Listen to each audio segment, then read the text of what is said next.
La Thaïlande refuse l'accès illimité de son marché intérieur aux produits américains.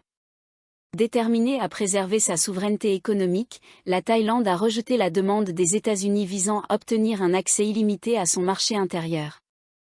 Le Royaume a fermement réaffirmé sa position, il n'est pas question de supprimer intégralement les droits de douane sur toutes les importations en provenance des États-Unis.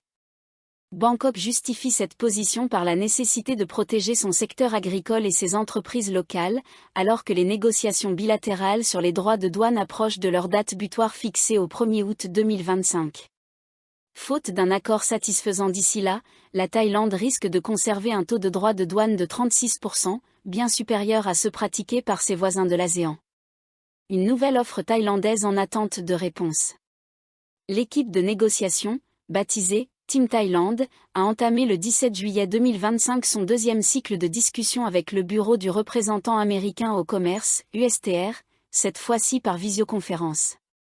Au cours de cette réunion, la Thaïlande a soumis une proposition révisée et attend désormais la réponse de Washington. Le gouvernement thaïlandais espère que ces discussions déboucheront sur un accord réduisant ses droits de douane à un niveau compétitif par rapport aux autres pays d'Asie du Sud-Est. Le vice-premier ministre et ministre des Finances, Pichai Chunavajira, a déclaré que les négociations progressaient sur le plan technique. Quelques ajustements mineurs sont à l'étude, à la suite de la proposition complémentaire soumise par la Thaïlande. Le calendrier des prochaines discussions dépendra de la réponse américaine. La Thaïlande campe sur ses positions face aux exigences de Washington. Dans le même temps, le vice-ministre des Finances, Julapun Amornviva, a réaffirmé la fermeté de la stratégie thaïlandaise. Il a insisté sur le fait que la Thaïlande ne signerait pas d'accord ouvrant totalement son marché aux produits américains, contrairement à d'autres pays ayant conclu des accords similaires. Cette ligne rouge s'explique par la crainte d'impacts économiques négatifs. Julapun a cité l'exemple du Vietnam, qui a accepté un droit de douane de 0% sur les importations américaines en échange d'un taux de 20% sur ses exportations vers les États-Unis. Un risque d'effet domino pour l'économie locale. Il a cependant averti que de tels accords impliquent souvent une ouverture plus large du marché, en raison de la clause de la nation la plus favorisée, NPF, qui impose de faire bénéficier tous les partenaires des mêmes concessions tarifaires. De nombreux produits couverts par nos accords de libre-échange sont protégés pour préserver les intérêts de nos agriculteurs et de nos entreprises nationales, a expliqué M. Julapun. Pas d'accord sans réciprocité. Si nous acceptons un droit de douane de 0% pour un pays, nous serons contraints d'étendre cet avantage à d'autres partenaires commerciaux liés par des accords existants. Cela déclencherait un effet domino particulièrement néfaste pour nos secteurs sensibles, notamment l'agriculture, a-t-il mis en garde. Julapun a rappelé que les négociations doivent se baser sur le principe du bénéfice mutuel. Si un seul camp profite de l'accord, il n'y a aucune raison de le signer. Alors que la date limite approche, l'avenir de l'accord reste suspendu à la réponse des États-Unis. Mais une chose est claire, la Thaïlande n'a pas l'intention de compromettre ses intérêts nationaux.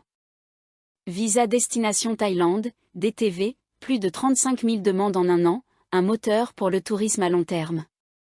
Un an après son lancement, le visa Destination Thaïlande, DTV, a déjà séduit plus de 35 000 candidats et joue un rôle clé dans la relance du tourisme dans le royaume.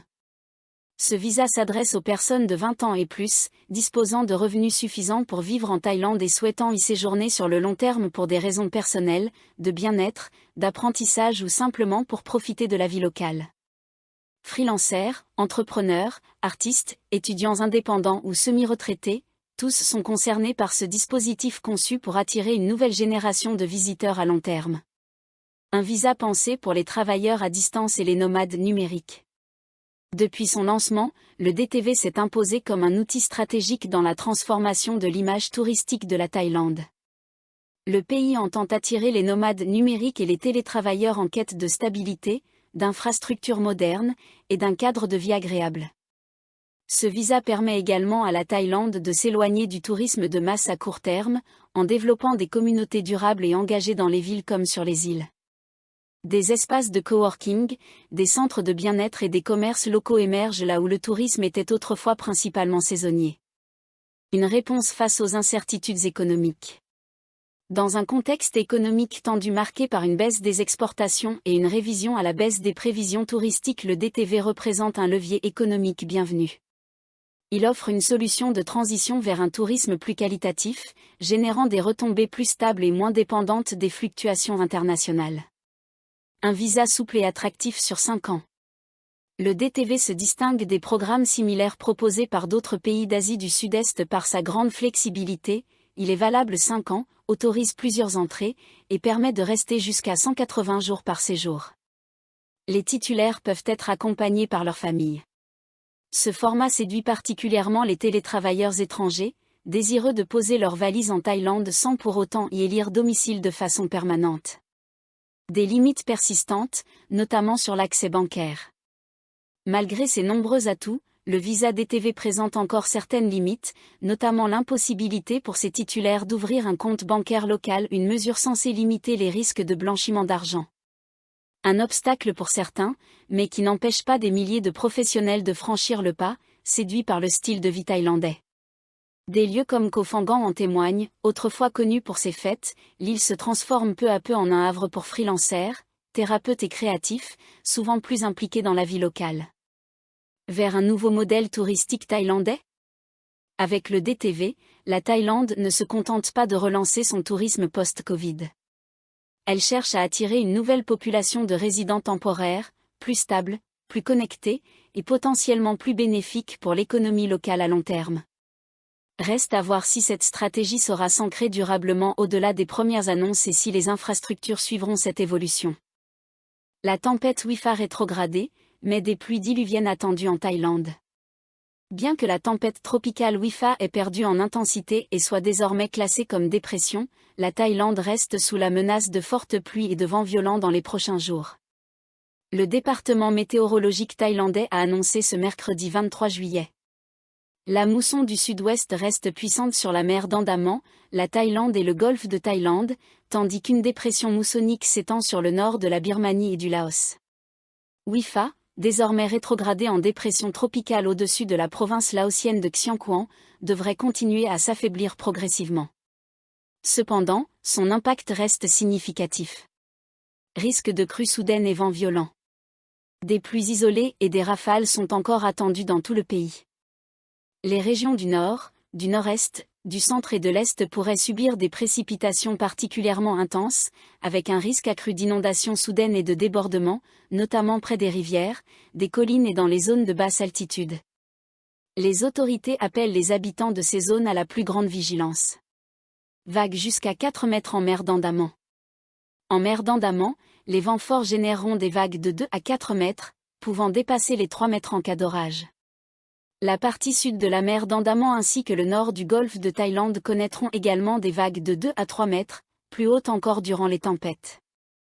Les autorités maritimes recommandent à tous les navires d'éviter les zones orageuses et de naviguer avec prudence. Les petites embarcations doivent rester à quai jusqu'à nouvel ordre. Prévision météo pour les prochaines 24 heures. Petit losange bleu Bangkok et sa région. Orages fréquents.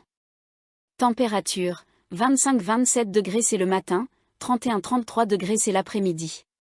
Petit losange bleu nord.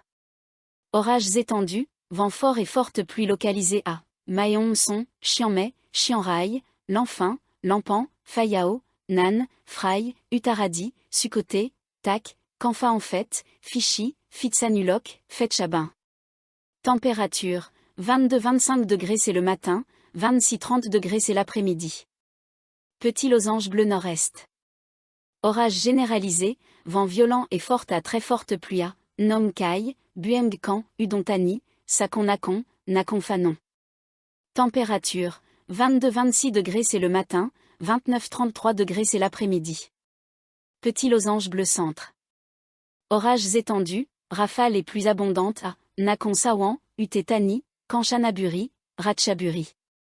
Température, 22-25 degrés c'est le matin, 30-33 degrés c'est l'après-midi. Petit losange bleuet. Orages fréquents et pluies localement abondantes à Nakhon Nayok, Chantaburi, Trat. Température, 23-28 degrés c'est le matin, 30-32 degrés c'est l'après-midi. Vague, 2-3 mètres, 3 m en cas d'orage. Petit losange bleu sud, Côté. Orages isolés, vent violent et forte pluie à Phetchaburi, Prachuap Kirikan.